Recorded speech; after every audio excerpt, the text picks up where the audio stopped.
Welcome back to Silicon Scoop. With me, as always, is my co-host John Irwin, and I'm the startup coach.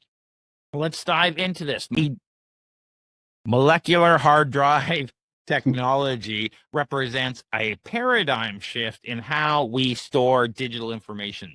This revolutionary storage mechanism encodes data at a molecular level by manipulating the chemical state of individual molecules through redox and ion accumulation process. The storage medium consists of approximately 200 organometallic complex OCM molecules. You're going to tell me how to pronounce it in a second. Arranged in a precise self-assembled monolayer configuration, SAM. Each molecular unit functions as a tiny storage cell capable of holding multiple bits of information. And apparently these can grow like high as 100 terabytes now. Yeah. With a limit of, I think it's like 50 hours or 50 to 200 hours. No, this is cool though. So yeah, so the technology centers around these organometallic complex molecules. They're called RUXLPH, and they consist, and so this kind of is over my head a little bit. I tried to do a deep dive into this, but so this consists of these RUX plus, which are paired with CTP and TPP. And so these are approximately 200 molecules, and they're arranged in a kind of a self-assembled monolayer, and it's configured on a glass substrate for now.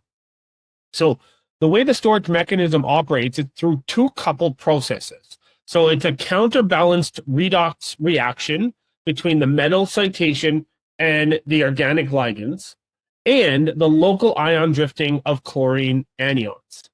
So when voltage is applied, and it's applied via a conductive atomic force microscope, which I've never heard of before until this article, short form C-AFM, it's the tip with a 25 nanometer radius. So the ions switch between oxidation state while chlorine anions migrate within the molecular structure, and that creates a unique conductance state that represents the stored data. That's a lot. It's super. Let's just put it this way. This is super cool. So just to kind of put this into perspective, right now, all hard drives essentially work. Let's call traditional hard drives. They work on magnetism. That's it. So this, like you said, this is a fundamental shift, right? And this is cool. What are your thoughts on this? Well, we've been talking slowly, a few times about DNA and molecular-based storage over time, and this seems to be the natural progression of those technologies. I think this is really cool for a number of reasons. I like that we're moving away from magnetic because we've used magnetic for a long, long period of time. Yeah.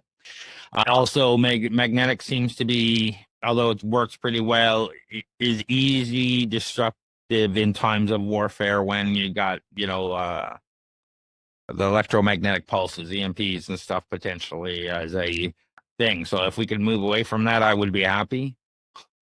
I know I'm living in some sort of future where, everyone's walking around with EMPs in their pocket. I just prefer not to be vulnerable for those things. Plus, moving to one more secure and two more scalable technology, meaning like at a molecular level and at a small level, we can actually store so much more information now. Yeah. So I did something different for this one. I asked it to come up with an opening hook, and this is what it came up with. Imagine storing the entire Netflix catalog in a device the size of a grain of rice with built-in encryption so advanced that even quantum computers couldn't crack it. That's the revolutionary promise of molecular hard drives. I love it because it captures it all. So it's cool. So I think right now the most advanced hard drive technology is called HAMR, heat-assisted magnetic recording, which is currently being commercialized by Seagate with 30 plus terabyte drives. I think that's where we're at right now. Is that right? Or did you find that at all when you were doing your research? I did not look for that, but I can. I know. So it's, yeah. So The thing about this though is right. The current implementation, there's a lot of manufacturing hurdles, and that's the biggest thing is the lifespan of the CAFM, oh my god, the microscope tips. So they're used for reading and writing operations. So these tips only last 50 to 200 hours, and that's an intermittent mode. And that's what I was talking about earlier. And they last 5 to 50 hours in continuous operation. So that's a huge bottleneck for commercial viability, having to replace those every few days or every couple of days. And also the molecular storage units, they require precision environmental control, such as because humidity affects the electrical performance so much. So yeah, there's a lot of hurdles here and a lot to overcome. Is there anything else that you found, Craig? Yeah, so I just took a quick look. Currently, maximum capacity for a commercially available hard drive is 36 terabytes. Okay. With the Seagate Exos M series. Anyway, so this is obviously surpasses 100 terabytes. The one thing I don't think you did mention is that performance isn't great. Speed. No, I didn't mention. Yeah, let's talk about that.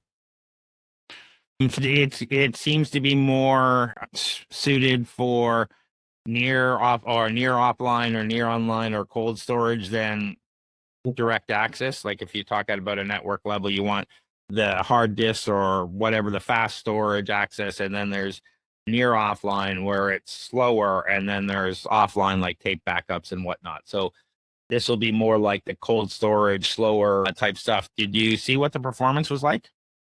No, I couldn't find out what the performance was like.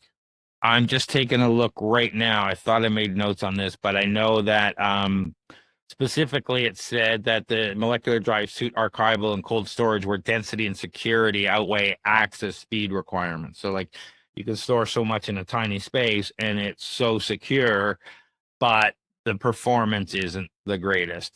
And yeah, those tips, they'll figure out a new technology for that over time. So this is just a slowdown at this time. Like networking, like all this evolves. I remember when the first optical networking cards came into place, you know, they had these big clunky optical interfaces and whatnot that were like awkward. And then just a few years later, they had the smaller, clean, streamlined ones. It doesn't take long for all of this to change. And once they see the potential of this, that the technology will rapidly change. Yeah. What I found was cool, and I just touched on it a little bit, in that the molecular hard drive implements a native XOR encryption, and it does that through single unit operations, which eliminates the need for separate encryption hardware, which is cool. So it's got it built in. So unlike traditional memory devices that require 2 units for XOR operations, this symmetric conducting switching enables single molecule XOR logic through the differential voltage application, which is cool. So if they are able to scale this up, you'll have built-in encryption. Yeah, and that is where to go. We've been talking about what is next because we don't know how quickly quantum's going to break the type of encryption we have. And then is it possible to apply this type of encryption that apparently quantum can't break as far as we know to a new form of RSA for the internet? Yeah. As we start to look at how long is only a few years away for that to be hacked, as we talked about a couple of days ago. So from a market adoption point of view, current timelines remain early research, so with commercial application likely years away. Overcoming the tip lifespan limitation represents a critical milestone. Initial application will probably focus on specialized archival storage where extreme density justifies the higher cost and maintenance requirements. And broader adoption depends on solving durability issues and developing cost-effective manufacturing progress at a commercial scale. So it'll be interesting to see how this goes. But, you know, as we start talking about molecular storage, before we get off this, I want to leave this with one thought. Right now, you know, taking a USB sticks out of a highly secure environment, they're checking, you know, everything. you see in TV and movies and what, and and I've worked at a few places where it's highly secure. They check everything coming in and out. This is going to change that, because all of a sudden, if you've got molecular storage at that level, how are they going to find it? If you do it at a place and smuggle it out and stuff, it changes the game at an interesting level. So that's a good point. Yeah. let us know what you think. Is this a spy movie thriller thing, or molecular hard drive is going to be the thing of the future, or is there another technology that's going to blow this away? We'd love to hear what your thoughts are. My question is, when are we getting Johnny mnemonic technology? Well, don't we have that? Isn't that what Meta is doing with their glasses? No, but the Johnny mnemonic was stored inside the brain. Fair enough, but do you really want that? That's what Elon Musk is working on, I guess. So, what do you got going on, John? Yeah, I guess it's coming out maybe September. So we've got startup drinks, we've got Elevate. Well, that's beginning of October, but and Flowgrammer event. Yeah, we have those monthly now. So check out, if you're doing business operations and AI and in the Toronto area, check out flowgrammer.ca for all our events. We do a low code, no code, also live coding events where we just get together, demo stuff, have great conversations. It's really a good time. Startup investor drinks will be back, and come out and see that, where startups get to pitch. It's open pitch, open bar. There's investors always in the room, and it's always a great discussion. We always have stuff going on. Check out torontostarts.com. Check out flowgrammer.ca. And John, if they want non-dilutive funding, where do they go? Yeah, find me on LinkedIn, John Irwin. It's the best way. Reach out, send me a message, add me, whatever. Yeah, it's the best way if you have any questions about non-dilutive funding. This is coming out in September. FedDev should be open, but and maybe can export. So yeah, but if you need any help with anything else business related to your startup, where do they go for you, Craig? Go to torontostarts.com, startupcoach.ca, but go to torontostarts.com for everything that we do.